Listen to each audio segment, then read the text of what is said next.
Hey everybody, just a quick video. I finished building my plumbing guard for my Trailmanor 3023.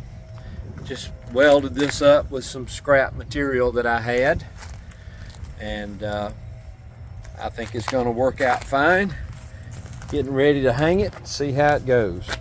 All right, we just got finished hanging the plumbing guard that Kathy and I built for our Trailmanor. Let me let you take a look at it here. This is looking underneath with a whole lot of sunshine shining on things.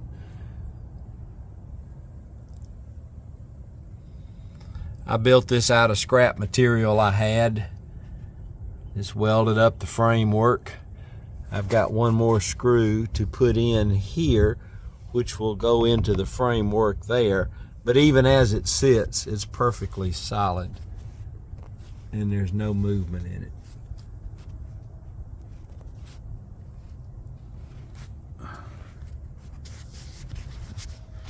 All right, I think it's going to work. There's clearance on both outlets, so we are well protected.